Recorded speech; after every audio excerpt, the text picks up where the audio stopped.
ಈಗ ದೇವರಾಜ ಅರಸರು ಮಾಡಿದಂತ ಕಾರ್ಯಕ್ರಮ, ಬಂಗಾರಪ್ಪನವ್ರು ಮಾಡಿದಂತ ಕಾರ್ಯಕ್ರಮ, ಸಿದ್ದರಾಮಯ್ಯನವರು ಬೇರೆ 10 ಗ್ಯಾರಂಟಿ ಕೊಟ್ಟಿರ್ಬೋದು, ಏನೇ ಕೊಟ್ಟಿರ್ಬೋದು. ಆದ್ರೆ ನನಗೆ ಅಚ್ಚುಮೆಚ್ಚಿನ ಕಾರ್ಯಕ್ರಮ ಅಂದ್ರೆ ಅನ್ನಭಾಗ್ಯ ಕಾರ್ಯಕ್ರಮ.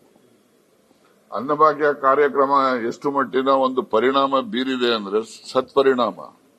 ಇಡೀ ರಾಜ್ಯದಲ್ಲಿ ಒಬ್ರು ಕೂಡ ಉಪವಾಸದಲ್ಲಿ ಇವತ್ತು ಯಾರು ಇಲ್ಲ.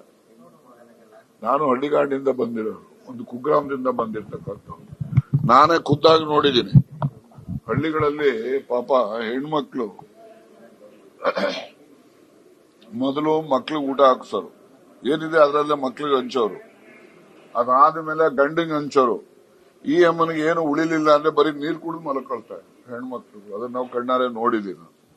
ಹಾಗಾಗಿ ಅಂತಹ ಒಂದು ದುಸ್ಥಿತಿಯನ್ನ ನಿವಾರಣೆ ಮಾಡಿದ್ದು ಅಂತ ಹೇಳಿದ್ರೆ ಸನ್ಮಾನ್ಯ ಸಿದ್ದರಾಮಯ್ಯನವರು ಅನ್ನಭಾಗ್ಯ ಕಾರ್ಯಕ್ರಮ. ಅದು ನನಗೆ ಹೆಚ್ಚು ಪ್ರೀತಿಪೂರ್ವಕವಾದಂತಹ ಕಾರ್ಯಕ್ರಮ. ಅದಕ್ಕೋಸ್ಕರ ನಾನು ಅವರಿಗೆ ಆ ಒಂದು ಪುಣ್ಯದ ಕಾರ್ಯಯೋಜನೆ ಏನ್ ಜಾರಿ ಮಾಡಿದ್ದಾರೆ, ಅವರಿಗೆ ಆ ಪುಣ್ಯ ತಟ್ಟಬೇಕು ಅಂತಕ್ಕಂಥ, ಅದಕ್ಕೆಷ್ಟು ಮಹತ್ವ ಇತ್ತು ಅಂತಕ್ಕಂಥದ್ದನ್ನು ಅವರು ಬೇರೆ ಬೇರೆ ಸಂದರ್ಭಗಳಲ್ಲಿ ಅವರದೇ ಆದಂತಹ ಅನುಭವನ ಹೇಳಿದರು.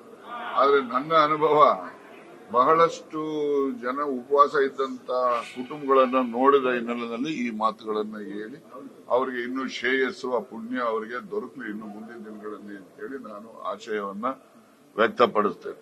ಹಾಗೆ ಸಿದ್ದರಾಮಯ್ಯನವರು ಬೇರೆ ಬೇರೆ ಕಾರ್ಯಕ್ರಮಗಳು ಮಾಡಿರ್ತಕ್ಕಂಥದ್ದಕ್ಕೆ ನಾನು ಹೆಚ್ಚು ವಿವರವಾಗಿ ಹೇಳಲಿಕ್ಕೆ ಹೋಗೋದಿಲ್ಲ. ಗ್ಯಾರಂಟಿ ಯೋಜನೆ ಮತ್ತೊಂದು ಇರ್ಲಿ, ಅದ್ರ ಪರನೂ ಮಾತಾಡೋರಿದ್ದಾರೆ, ಅದ್ರ ವಿರುದ್ಧನೂ ಮಾತಾಡೋರಂತವ್ರು, ಅದು ಒಂದು ರೀತಿಯ ವಾದ ಪ್ರತಿವಾದಗಳು ನಡೀತಾ ಇದಾವೆ. ಅದ್ರ ಬಗ್ಗೆ ನಾನು ಹೆಚ್ಚು ಮಾತನಾಡಲಿಕ್ಕೆ ಹೋಗೋದಿಲ್ಲ.